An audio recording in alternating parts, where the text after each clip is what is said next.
മിഫ്താഹുൽ ബിദ്അ വദ്ദലാല. ബിദ്അത്തിൻ്റെയും വലാലത്തിൻ്റെയും, ബിദ്അത്ത് എന്ന് പറഞ്ഞാൽ പുത്തൻ ആചാരങ്ങൾ, വലാലത്ത് എന്ന് പറഞ്ഞാൽ വഴികേടുകൾ, ശരിയായ റൂട്ടിൽ നിന്ന് തെറ്റിപ്പോകുന്ന വഴികേടുകൾ.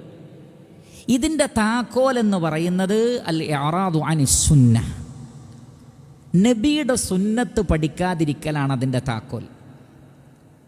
സുന്നത്ത് നിങ്ങൾ പഠിക്കുന്നില്ലേ, നിങ്ങൾ ബിദ്അത്തിലേക്ക് പോകും, വലാലത്തിലേക്ക് പോകും.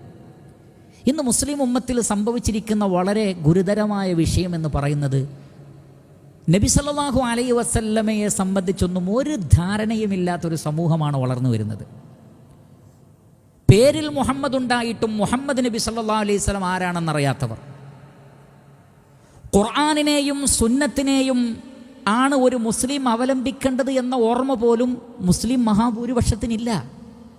ഒരാൾക്കൂട്ടം മാത്രമായി മുസ്ലിമീങ്ങൾ മാറിയിരിക്കുന്നു. ഒരാൾക്കൂട്ടം, ഒരു ജംഅ്, അത്രേ ഉള്ളൂ. രാഷ്ട്രീയ പാർട്ടികളിൽ ആളുകൾ കൂടിയതുപോലെ ഒരു കൂട്ടം, അറബി പേരുള്ളവരുടെ ഒരു കൂട്ടം എന്ന് വേണമെങ്കിൽ പറയാം. മുസ്ലിം കുടുംബത്തിൽ ജനിച്ചവരുടെ ഒരു കൂട്ടം. അതിനപ്പുറത്ത് നമുക്കൊരു വേദഗ്രന്ഥമുണ്ട്, അത് ഖുർആനാണ്. നമുക്കൊരു പ്രവാചകനുണ്ട്, അത് മുഹമ്മദ് നബി സല്ലല്ലാഹു അലൈഹി വസല്ലമയാണ്. നമുക്കൊരു മൻഹജുണ്ട്, അത് സ്വഹാബത്തിൻ്റെ മൻഹജാണ്. അങ്ങനെ ഖുർആനും സുന്നത്തും സ്വഹാബത്തിൻ്റെ മൻഹജ് പ്രകാരം മനസ്സിലാക്കിയാണ് ജീവിതത്തിൻ്റെ നിഖില മേഖലകളിൽ നിലപാടുകൾ സ്വീകരിക്കേണ്ടത് എന്ന അറിവ് മുസ്ലിം സൊസൈറ്റിയിൽ നിന്ന് എടുക്കപ്പെട്ടു പോയിരിക്കുന്നു. വികാരജീവികൾ മാത്രമാണ്, വൈകാരികമായി മാത്രം പ്രതികരിക്കുന്ന വികാരജീവികളായി മാറിയിരിക്കുന്നു. എപ്പോൾ സുന്നത്തിനെ ഒഴിവാക്കുന്നുവോ അപ്പോൾ അവർ ബിദ്അത്തിൻ്റെ വലാലത്തിൻ്റെ വഴികളിലേക്ക് പ്രവേശിക്കുന്നതാണ്.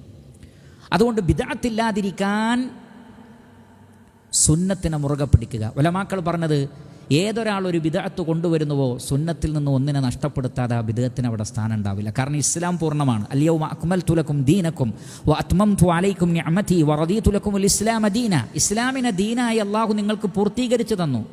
അപ്പോൾ പൂർത്തിയായ ഒന്നിലേക്ക് പുറത്തുനിന്ന് ഒന്ന് വന്നാൽ അതിൻ്റെ ഉള്ളിലുള്ള ഒന്ന് ഒഴിഞ്ഞു കൊടുത്താലേ ആ സ്ഥാനം അവിടെ ഉണ്ടാവുള്ളൂ.